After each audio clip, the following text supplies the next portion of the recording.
Assalamualaikum warahmatullahi wabarakatuh.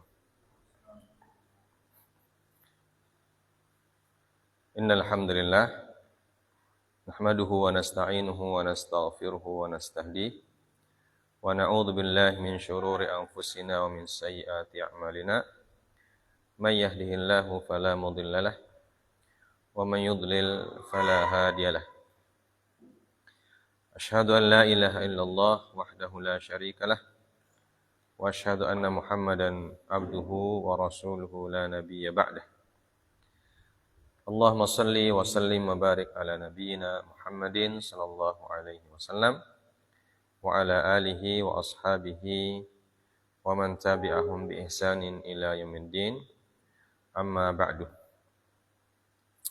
Segala puja dan puji kita persembahkan hanya kepada Allah Subhanahu wa taala yang telah memberikan kepada kita anugerah yang sangat banyak, yang tidak terbatas jumlahnya, sehingga kita bisa melaksanakan kewajiban kita pada malam hari ini, yaitu sholat maghrib berjamaah. Kita lanjutkan dengan belajar tentang sirah Nabi Muhammad sallallahu alaihi wasallam.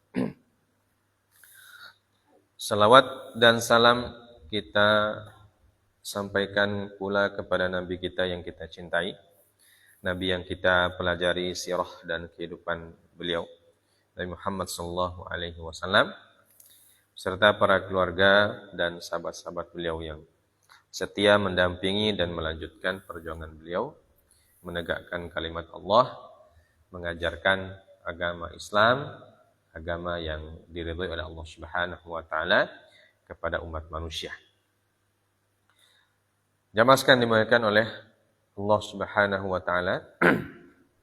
Ya, kita lanjutkan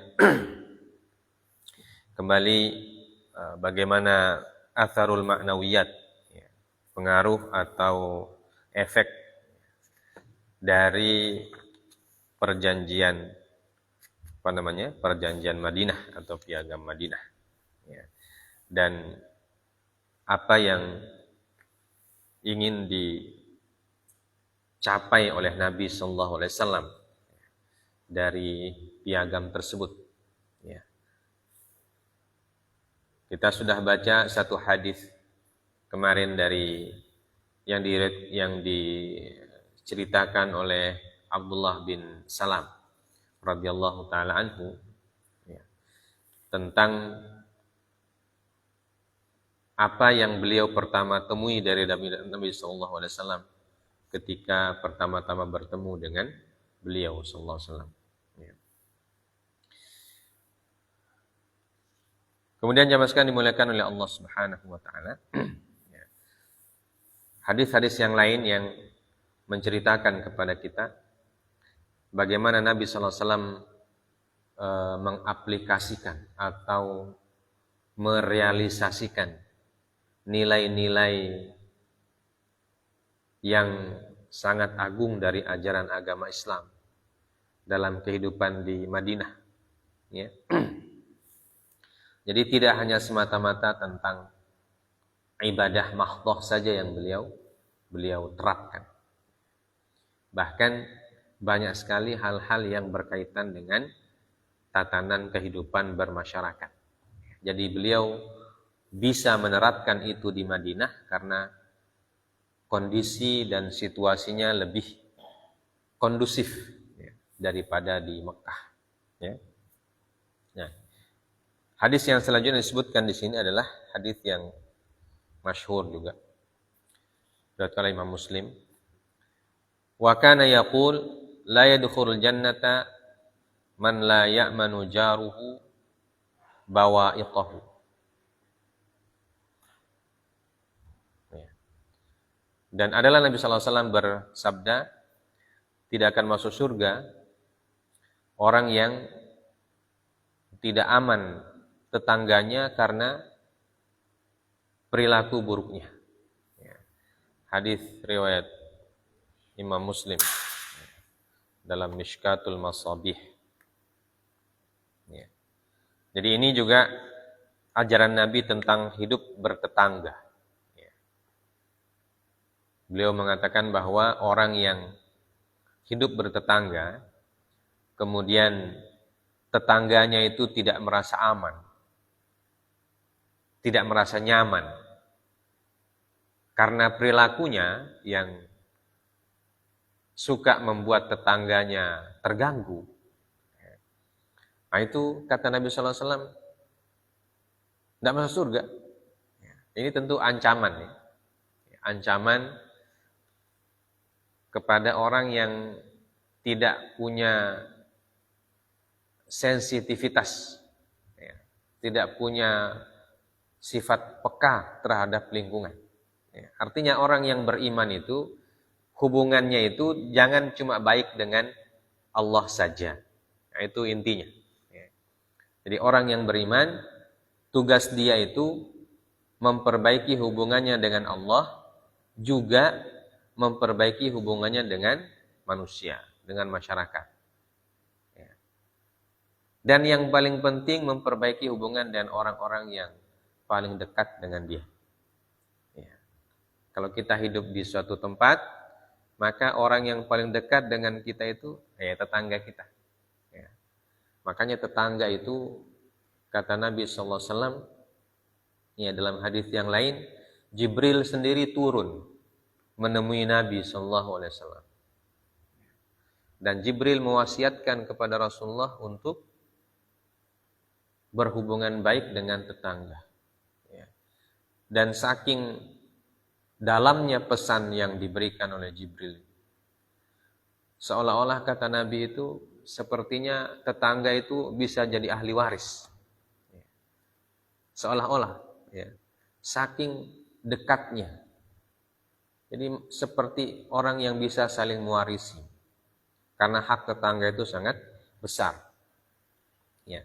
Maka kalau kita tidak bisa memberi apa yang kita punya kepada tetangga kita, maka kita wajib untuk tidak mengganggu dia.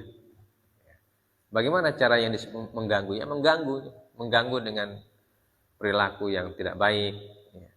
Mengganggu dengan kata-kata yang tidak baik, ya.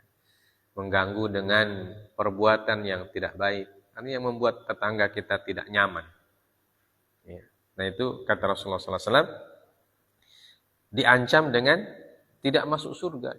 Ini kan ancaman berat. Ya. Ancaman berat yang diberikan oleh Rasulullah SAW kepada orang yang akhlaknya buruk. Ya. Karena agama kita itu bukan hanya masalah akidah, bukan hanya masalah ibadah saja, tapi juga mengajarkan masalah akhlak. Nah, dalam hadis yang selanjutnya disebutkan, wa yaqulu al-muslimu man salimal muslimuna min lisanihi wa yadihi. Dan Rasulullah SAW juga bersabda bahwa seorang muslim itu adalah orang yang membuat muslim yang lain tuh selamat dari lisan dan tangannya, dari lidah dan tangannya. Artinya salah satu karakter muslim yang baik, ketika dia tidak menyakiti orang lain dengan lidahnya, apalagi dengan tangannya. Dia tidak menyakiti saudara sama muslim dengan lidahnya dan juga dengan tangannya. Nah ini teori-teori kemasyarakatan yang diajarkan oleh Nabi SAW dan dipraktekkan langsung dan diterapkan pada masa beliau masih hidup itu. Jadi selama di Madinah itu nilai-nilai seperti ini yang ditanamkan oleh baginda Nabi SAW selain nilai-nilai ibadah yang berhubungan dengan Allah Subhanahu Wa Taala. Jadi beliau juga menanamkan nilai-nilai berhubungan dengan saudara sama muslim, ya seperti yang kita sudah sebutkan bahwa Madinah itu multikultural, ya, berbagai macam suku ada di situ, ya, berbagai macam kabilah, ya, bahkan berbagai macam agama, ya bukan cuma satu agama saja, bukan cuma agama Islam, ya, tapi ada orang yang beragama Yahudi dan ada orang yang masih menyembah berhala, masih musyrik juga, orang-orang Arab yang belum masuk Islam ketika itu, ya. Maka Nabi SAW melalui piagam Madinah itu, nah itu fungsinya piagam Madinah itu supaya saling jaga.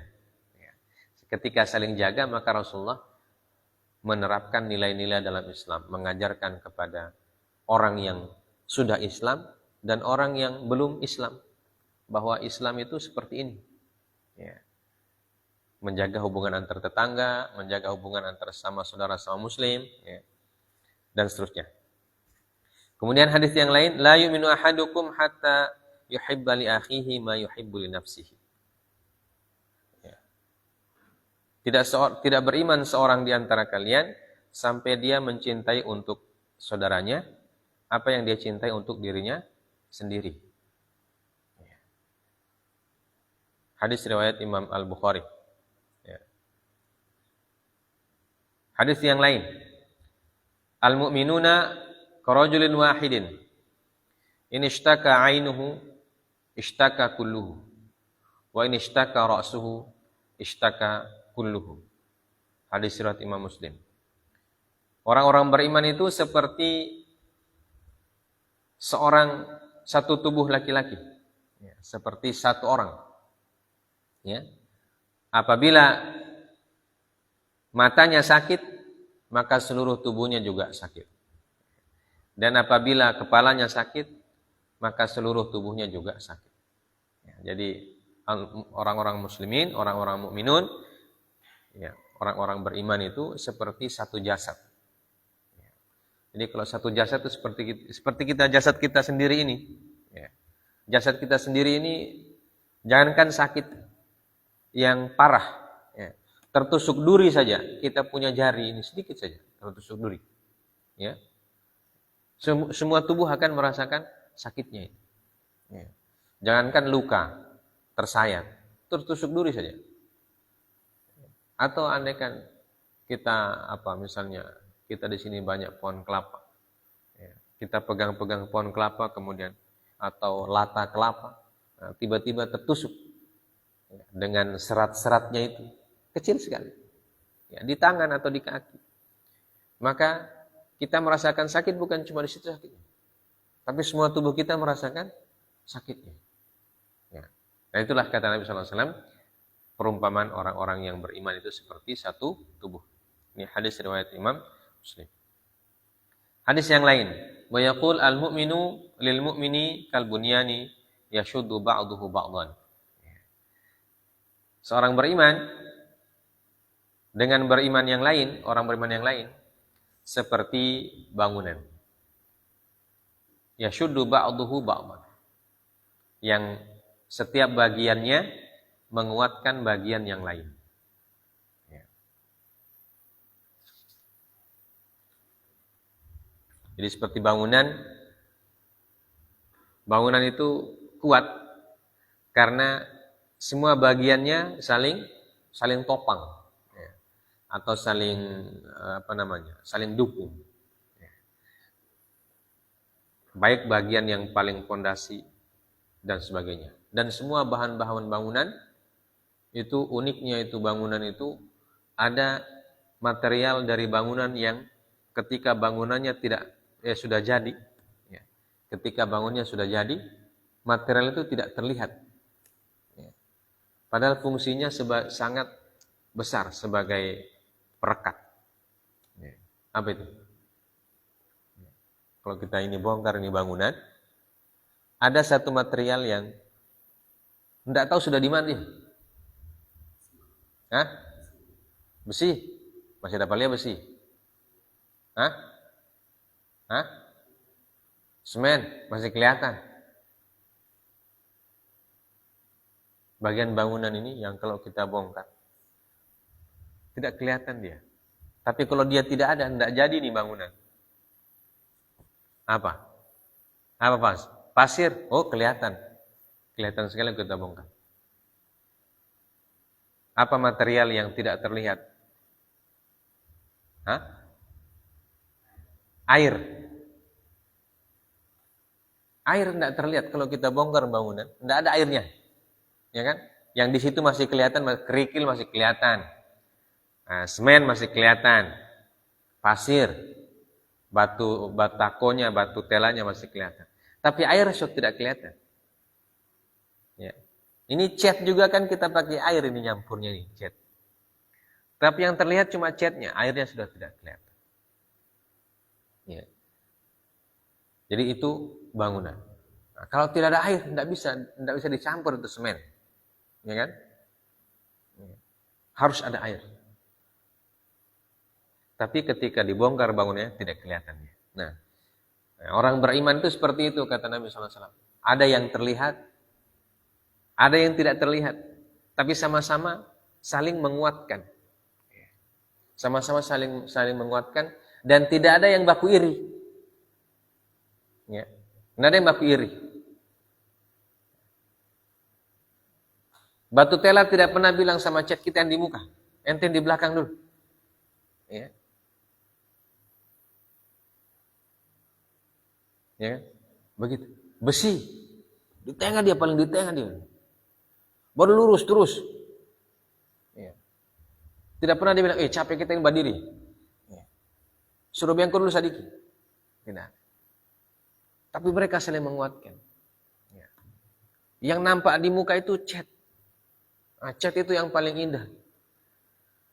Tapi kalau cat itu yang walaupun bagus dia, kalau dia punya susunan material di dalam tidak bagus, cepat rontok juga dia. Cepat rontok dan hilang DP warna. Ya. Tapi dia yang paling menderita juga cat. Nah, kalau ada anak-anak yang datang bacoret, yang dicoret kan DP cat, ya kan? Ada nawaf pecoretan sih. Ya. Yang bikin jelek itu DP cat yang dapat lihat. Ya. Dan kalau bangunan itu jelek warnanya, yang dapat maki itu cat. DP cat ini jelek ini DP cat. Jadi dia yang paling muka, ya. Tapi resikonya dia yang tanggung, ya kan? Dia yang tanggung. Resiko yang buruk adalah ketika dicoret jadi jelek. Nah, ketika jadi jelek, orang bilang ini bangunan DP cat jelek sekali ini. Tidak gagah DP cat ini, cat murahan ini. Pokoknya berbagai macam celaan dia yang tanggung itu, karena dia yang paling di muka. Ya, karena dia yang paling di muka. Tapi dia tidak pernah bilang sama yang lain, ente dulu di muka, saya di belakang. Ya. Coba ente dulu yang dimaki-maki. Kita mundur dulu sedikit. Dia tidak bilang begitu. Dia pokoknya tetap di situ dia. Ya. Menanggung segala resiko cercaan orang. Ya. Nah, tapi kalau dapat pujian, dia juga yang dipuji. Gagah dipecat ini. Ya, mahal. Nah, dia juga yang paling pertama dipuji kan. Nah, dipecat. Itu resiko jadi cat. Ya. Resiko jadi. Atap. Atap juga tidak pernah mengeluh. Dia bilang, hujan panas kita yang duluan dapat. Ya. Coba ente dulu di atas. Dia tidak bilang begitu. Nah, itu kata Nabi, kenapa orang beriman itu diibaratkan seperti suatu bangunan. Supaya apa? Orang beriman itu tidak saling jaga. Ya. Saling jaga. Yang kaya menjaga yang miskin. Yang miskin menjaga yang kaya. Penguasa menjaga rakyatnya, rakyat menjaga penguasanya. Ya. Makanya dalam Islam itu Imam Ahmad mengatakan ada ajaran bahwa kalau kita sebagai rakyat, ya, itu kita punya kewajiban mendoakan penguasa. Ya. Supaya apa? Supaya penguasa itu diberi hidayah oleh Allah Subhanahu wa taala dan dilindungi dari perbuatan-perbuatan yang menzalimi masyarakat. Imam Ahmad bilang, kalau saya punya doa yang mustajab, ada doa saya, kalau saya tahu, saya punya doa satu saja, yang paling mustajab. Ya. Maka saya akan gunakan itu doa untuk mendoakan pemimpinku, untuk mendoakan penguasa, mendoakan pemimpin kaum muslimin. Kenapa? Karena kalau pemimpinnya bagus, masyarakat juga bagus. Ya. Tapi pemimpin juga tidak boleh semena-mena sama masyarakatnya. Ya. Makanya pemimpin itu yang semena-mena kepada masyarakatnya itu Nabi doakan jelek. Ya. Ya. Rasulullah mengatakan, barang siapa yang memimpin kemudian menyulitkan umatku, maka sulitkanlah dia ya Allah. Tapi barang siapa yang memimpin umatku kemudian dia sayangi umatku, dia kasih sayangi, maka kasih sayangi dia ya Allah. Jadi ada doa Rasulullah SAW untuk khusus untuk pemimpin. Beliau mengatakan kalau pemimpinnya bagus, sayang sama rakyatnya, Nabi doakan, ya Allah sayangi orang pemimpin seperti itu, sayang. Tapi sebaliknya, kalau ada pemimpin yang diberikan amanah, memimpin umatku kemudian dia kasih sulit kehidupan umatku, kata Nabi SAW, maka ya Allah sulitkanlah hidupnya. Nah itu doa Nabi itu, Masya Allah. Ya untuk pemimpin. Ya. Begitu juga guru kepada murid. Ya. Guru menjaga muridnya, melindungi. Muridnya juga harus hormat sama gurunya. Nah, itulah yang disebut dengan bangunan itu. Jadi tidak ada yang baku iri, tidak ada yang merasa sayang paling tidak. Makanya bangunan itu bisa berdiri ketika semua materialnya tidak pernah saling iri, tidak pernah mengeluh dan tidak pernah saling lapor, tidak pernah saling mengadu. Semuanya dari pondasi tidak pernah bilang, kenapa saya ini dibawa terus? Sekali-sekali pondasi di atas. Sekali-sekali pondasi di atas. Tidak bisa. Yang namanya pondasi pasti dibawa. Tapi dia tidak pernah mengeluh, menahan beban. Bagian bangunan yang paling berat bebannya ya pondasi itu. Bayangkan kalau gedungnya tingkat berapa itu, DP pondasi itu, dia semua yang tahan itu beban itu. Dia semua yang tahan bebannya. Sekian banyak, sekian ton beratnya itu gedung dari bawah sampai atas. Pondasi yang tahan. Sampai ketika gempa, dia tahan terus. Karena kalau dia retak, ketika gempa dia retak, maka yang di atas sudah jatuh. Tapi dia tidak pernah mengeluh, menahan beban yang begitu berat. Sepanjang tahun. Sepanjang tahun. Jadi selama gedung itu berdiri, maka beban yang paling berat ada di pondasinya. Dan dia tidak pernah mengeluh, hai atap, ente dulu yang di bawah, kita yang di atas. Ente enak di atas, tidak ada beban. Dapat angin, dapat sinar matahari. Kita ini tidak ada, tidak dapat angin, tidak dapat sinar matahari, tidak ada oksigen. Tapi atap bilang, kita juga ini. Pokoknya kalau hujan yang paling pertama rasa kita. Kalau matahari terik, kita yang paling pertama dapat rasa. Apalagi matahari jam 12. Ente tidak dapat rasa sinar matahari, dibilang pondasi. Kita dapat rasa ini, matahari dari pagi sampai sore, pokoknya berbagai macam derajat Celcius dia. Kalau dingin kita juga yang paling pertama rasa.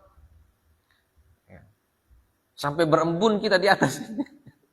Dia bilang sampai berembun kita di atas ini kalau dingin. Ente tidak perasa. Tapi tidak bilang begitu mereka. Mereka tetap dengan fungsinya masing-masing. Saling melindungi. Atap melindungi semua struktur di bawah. Kemudian pondasi dengan sukarela menanggung beban seluruhnya ke atas. Dinding dengan sukarela menjadi pelindung bagi apa-apa yang ada di dalam. Cat yang seperti kita bilang tadi, menanggung resiko dapat caci maki kalau dia jelek. Itulah cat. Air yang paling unik. Begitu dia selesai, hilang dia, tidak dapat lihat sama sekali. Tidak ada air kalau kita bongkar, kecuali mau siram. Kalau kita siram berarti itu air baru itu. Begitu bongkar, air tidak ada. Entah kemana dia perginya itu air itu. Tapi kalau tidak ada air, tidak bisa tercampur itu semua. Tapi air tidak pernah iri. Ngoni dapat lihat, kita tidak dapat lihat. Ngoni terus yang di muka, kita tidak dapat lihat. Tidak, air tidak bilang begitu. Pokoknya semua tidak ada yang protes. Semua melaksanakan tugasnya masing-masing dan saling menjaga bagian-bagian yang lain. Makanya di sini disebutkan Rasulullah mengatakan yashuddu ba'duhu ba'dan. Jadi bangunan itu semua bagiannya saling menguatkan. Saling menguatkan. Sudut yang satu dan sudut yang lain saling menguatkan. Mereka berpegang tangan, tidak berpisah. Sampai Allah yang mentakdirkan hancur, baru dihancur. Ya kan? Kalau manusia mengkasih hancur gedung itu kadang pakai alat baru bisa hancur. Ya. Ini kalau kita dorong begitu kan tidak bisa hancur. Ya. Nanti pakai alat. Kalau gedungnya kuat itu tidak bisa cuma pakai martil besar, tidak. Haruslah pakai bulldozer baru dia menghancur. Saking kuatnya mereka saling menopang, ya, saling menjaga dan saling melindungi. Kata Rasulullah SAW, seharusnya orang beriman itu seperti itu. Orang beriman satu dan yang lain harus seperti itu. Nah, itulah yang dipraktekkan oleh Nabi ketika beliau masih hidup di Madinah, dan kelihatan sekali ya, orang-orang kaum muslimin itu saling menjaga satu dengan yang lain. Jadi kalau ada satu orang mukmin disakiti oleh orang lain, maka bisa jadi masalah. Seperti ketika seorang sahabat perempuan yang diikat dia punya jubah di pasar itu. Ya kan? Langsung datang ke kaum muslimin mencari itu orang yang ikat jubahnya itu.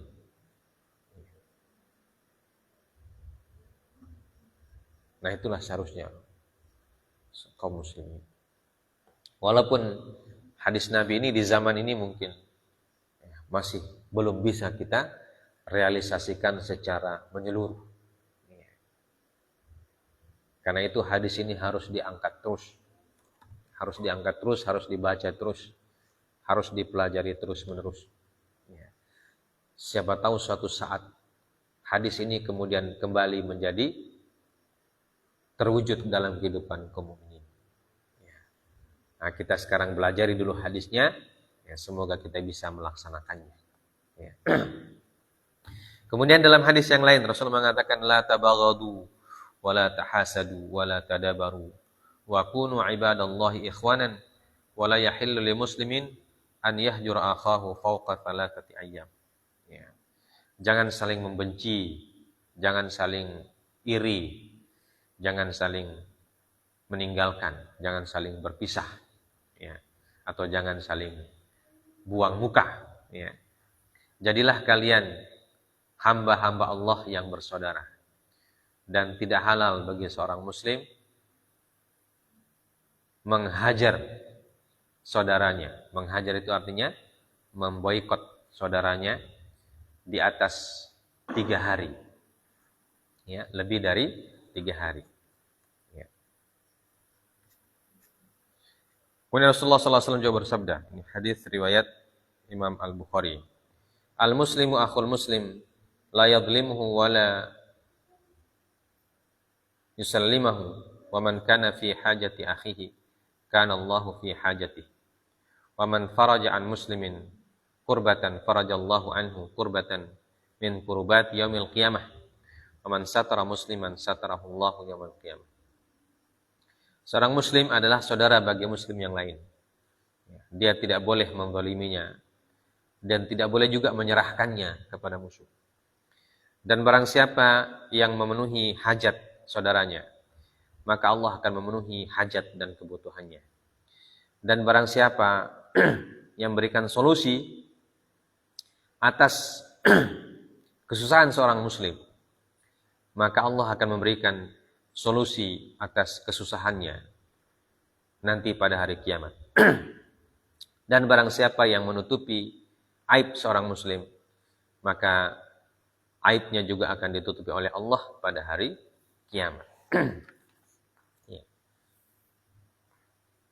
Dan masih banyak hadis lagi yang beliau sebutkan yang semakna dan itu intinya adalah Rasulullah SAW ingin masyarakat Madinah atau kaum mukminin yang ada ketika itu hidup dalam persaudaraan, aman, tentram, tidak sama dengan kehidupan mereka pada zaman jahiliyah. Ya. Karena kehidupan mereka pada zaman jahiliyah itu penuh dengan kejahiliahan, makanya disebut jahiliyah. Ya, saling benci, saling hasad, saling iri, ya, bahkan saling bunuh. Nah, itu kehidupan zaman jahiliyah. Rasulullah ingin merubah itu. Tradisi jahiliyah itu dia ingin rubah. Ya. Menjadi tradisi yang saling menyayangi, saling menghormati, saling menghargai, ya, saling mendukung, saling menolong. Ya. Makanya nilai-nilai seperti ini beliau bisa terapkan di Madinah karena beliau tidak khawatir dengan dengan serangan dari luar. Ya. Makanya serangan dari luar itu sebagian besar beliau bisa lawan. Kenapa? Karena beliau berhasil membuat masyarakat yang bersatu padu, saling mendukung itu. Ya. Kalau tidak bersatu, susah. Habis. Ya. Karena kaum muslimin di Madinah itu kan, walaupun mereka misalnya menguasai sebagian besar kota Madinah, kalau mereka tidak bersatu, habis mereka itu, cepat habis. Orang Yahudi, orang Arab yang musyrik, orang musyrikin Quraisy Mekah, kemudian di utara itu ada kerajaan Persia yang besar, sebelah barat itu ada kerajaan Romawi yang besar. Itu kalau mereka menyerbu kaum muslimin sama-sama, habis. Tapi karena Rasulullah berhasil membangun persatuan yang sangat kuat, jadi Rasulullah tidak terlalu khawatir. Nah, inilah yang menjadi inspirasi para pejuang di mana saja. Inspirasi kaum mempertahankan, memperjuangkan agama dan negaranya dimanapun dan kapanpun. Kisah-kisah dan ajaran-ajaran Rasulullah SAW inilah yang membuat mereka kuat. Ya. Dan inilah yang menjadi inspirasi juga termasuk di negara kita, di bangsa kita dulu ketika dijajah itu. Inspirasi seperti ini yang dijadikan patokan oleh para ulama ya, ketika menggerakkan para santri berjuang di jalan Allah Subhanahu wa taala. Nah, ini hadis-hadis Nabi ini yang mereka angkat, mereka ungkap. Ya.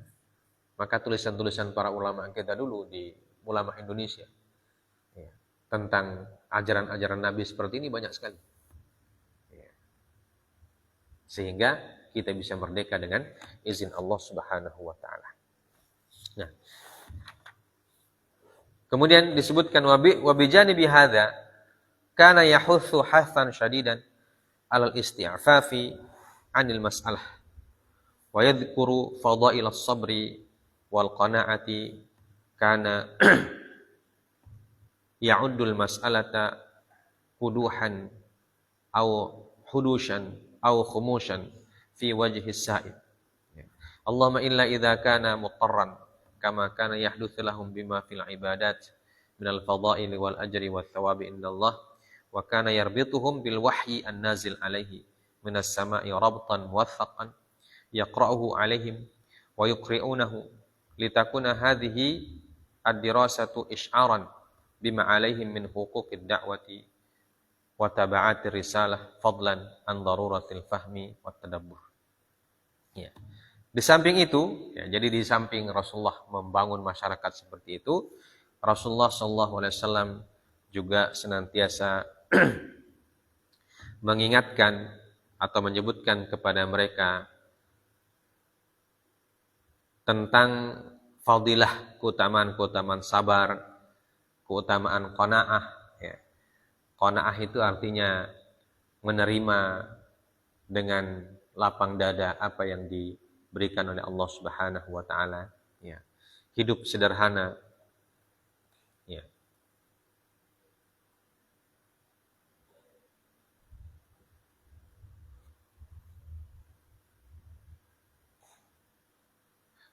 hidup sederhana, kemudian tidak tidak membangga-banggakan harta, kekuasaan dan seterusnya. Ya. Kama kana yuhaditsu lahum bima fil ibadat. Sebegitu juga Rasulullah SAW berbicara kepada mereka, kepada para sahabat, tentang keutamaan beribadah, pahala-pahala beribadah, ya, balasan dari Allah Subhanahu wa taala. Dan beliau mengikat kaum mukminin dengan wahyu yang turun kepada beliau dari langit dengan ikatan yang kuat. Ya. Beliau membacakan wahyu-wahyu itu kepada mereka.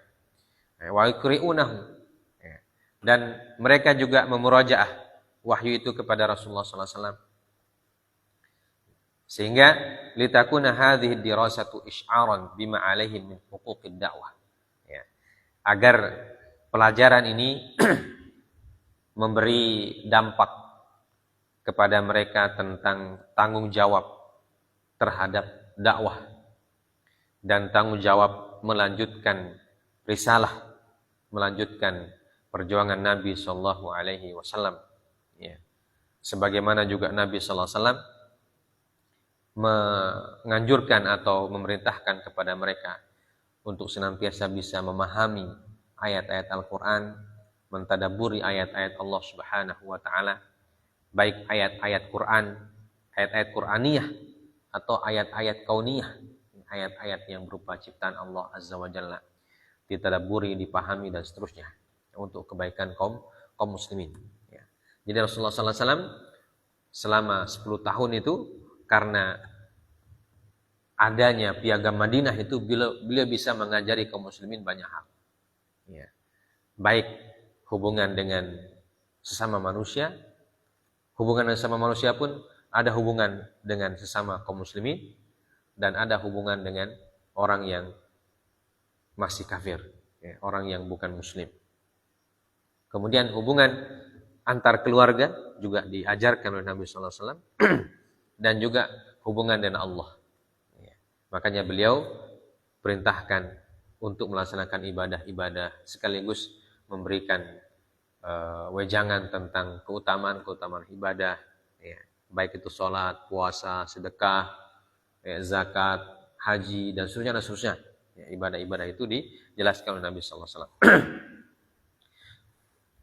Wa hakadha rafa'a ma'nawiyatihim wa mawahibahum wa zawadahum bi'a'la al-qiyam wal aqdari wal muthul hatta saru suratun li'a'la qimmatin minal kamali urifat fi tarikhil bashar ba'dal anbiya.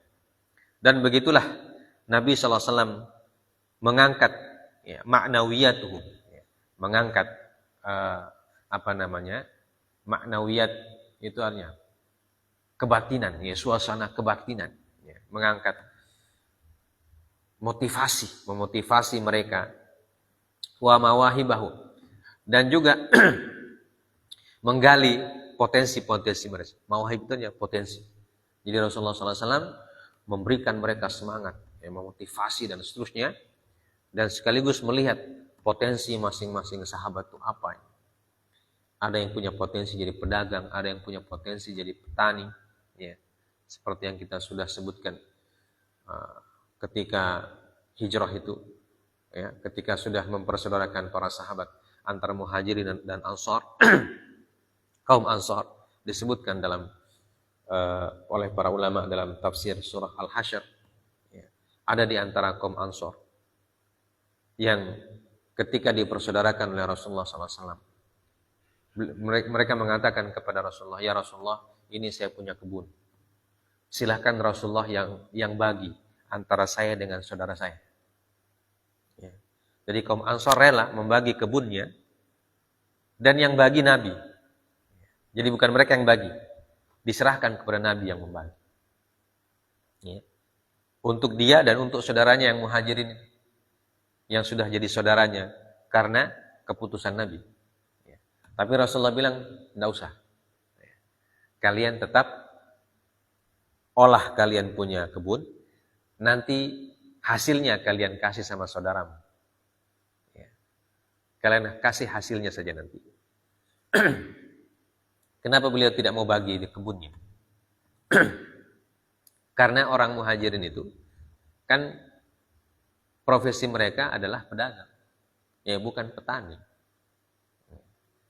Antara pedagang dan petani kan, begitu pedagang kemudian berubah jadi petani kan, ya walaupun nanti mungkin lama-lama jadi sukses, tapi awal-awal itu harus belajar dulu ya. Dan bisa jadi, andaikan langsung diserahkan kebunnya kepada orang muhajirin, dan orang muhajirin mengolah kebun itu, sementara mereka tidak punya pengalaman mengolah kebun. Ya. Bisa jadi yang tadi panennya 10 ton, bisa jadi tinggal 2 ton. Ya. Tidak bisa mengolah, belum pengalaman. Maka kata Nabi, tidak usah. Kalian tetap olah, kalian punya kebun. Nanti kalau mau bagi, nanti bagi hasilnya dengan saudara kalian. Ya terserah mau bagi berapa, mau bagi 2 kah, mau bagi. Ya. Kenapa ya? Karena profesinya, kan Nabi kenal, Nabi tahu orang muhajirin profesinya bukan petani. Kalau diberikan kebun untuk bertani, ya khawatirnya mereka tidak sukses nanti. Ya, tapi kalau tetap diolah oleh orang Madinah yang memang petani, kurma, pengalaman, ya itu insya Allah hasilnya tidak akan bermasalah. Ya, nanti hasilnya itu kan bisa dibagi 2, bagi 3, entah 10% untuk saudaranya, ya. Dan saudaranya juga menerima dengan namanya dikasih kan. Ya. Kalau dikasih ya dikasih, alhamdulillah. Ya, dikasih 10%, 20% pun tidak apa-apa. Ya.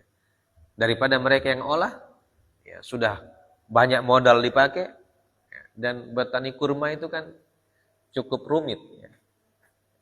Tidak seperti bertani kelapa, tinggal tanam begitu nanti 5 tahun tunggu langsung berbuah dia. Tidak usah pupuk. Ya, kalau kita kan tanam kelapa, tidak dipupuk, tidak diapa, nanti dia berbuah. Ya. Kalau kurma tidak bisa berbuah kalau tidak dikawinkan apa semua itu. Jadi agak rumit. Ya, maka Nabi bilang, kalian tahan saja, kalian olah saja, kalian punya kebun. Nanti kalau sudah berhasil, ya, kasihlah saudara kalian tuh hasilnya berapa, lek.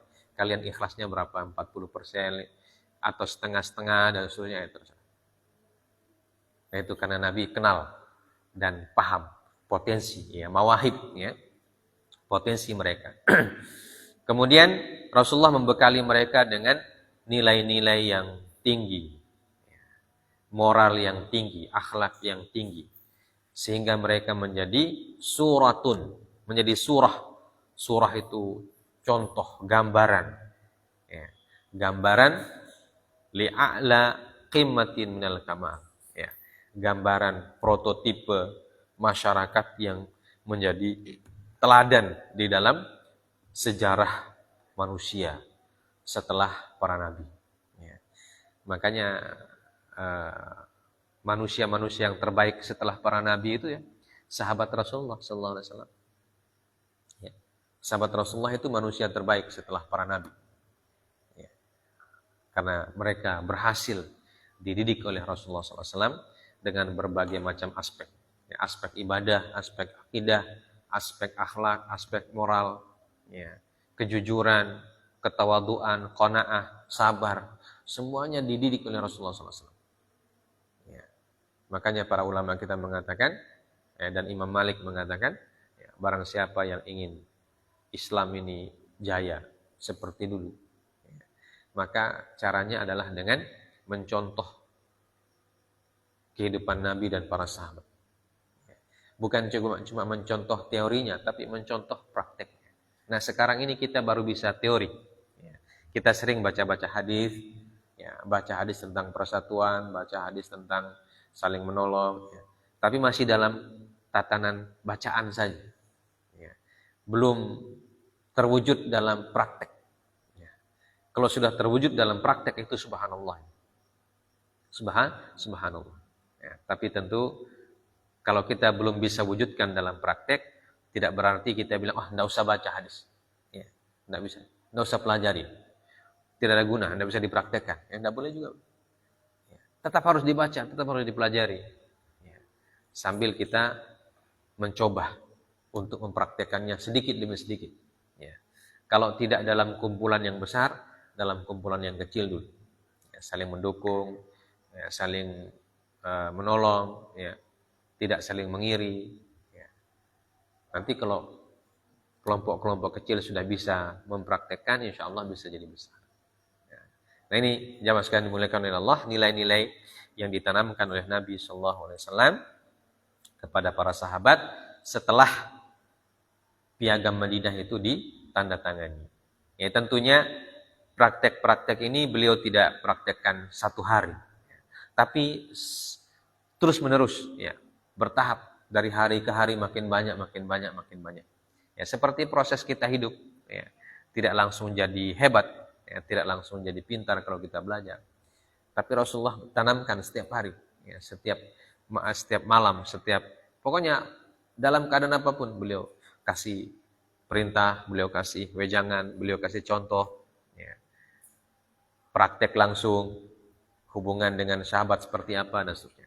Nah inilah Nabi kita SAW, sehingga beliau menjadi pemimpin yang paling sukses di dalam kehidupan umat manusia. Ya. Dan kesuksesan beliau diakui oleh seluruh umat manusia. Ya. Baik orang yang membenci, ya, apalagi orang yang mencintai beliau, tentu mengakui kesuksesan beliau mendidik umatnya, ya, sehingga umatnya sampai sekarang masih eksis. Ya, walaupun Nabi SAW di Madinah itu cuma kurang lebih 10 tahun. Ya. Tidak sampai 10 tahun pas, ya, kurang lebih. Karena beliau meninggal tahun ke-10 di bulan Rabiul Awal. Ya, tidak sampai selesai tahun ke-10. Semoga kita diberikan taufik untuk membaca, mempelajari, mencermati, mentadaburi ajaran-ajaran Nabi kita yang kita cintai, Nabi Muhammad SAW, dan kita bisa mempraktekkan ajaran-ajaran tersebut dalam kehidupan kita sehari-hari, ya. Baik hubungan kita dan Allah ataupun hubungan kita dengan sesama manusia, terkhusus hubungan kita dengan sesama kaum muslimin, sesama orang-orang yang beriman, ya. Sehingga apa yang diajarkan oleh Nabi itu nampak dalam kehidupan kita sehari-hari, ya. Walaupun tentu yang seperti ini tidak mudah untuk dilaksanakan, ya. Tidak seperti membalik telapak tangan. Tapi tidak bermakna juga kita tidak usah pelajari, ya. Tetap kita pelajari, tetap kita baca, tetap kita renungkan, ya, sambil mempraktekannya sesuai dengan kemampuan kita sedikit demi sedikit. Ya, semoga kita diberikan taufik oleh Allah dan diberikan kekuatan istiqomah di jalan Allah Subhanahu wa taala, istiqomah di jalan mempelajari hadis-hadis Rasulullah sallallahu alaihi wasallam dan istiqomah mempelajari sirah, sejarah dan kehidupan Rasulullah sallallahu alaihi wasallam. Demikian kita tutup. Subhanakallah bihamdik asyhadu an la ilaha illa anta astaghfiruka wa atubu ilaik.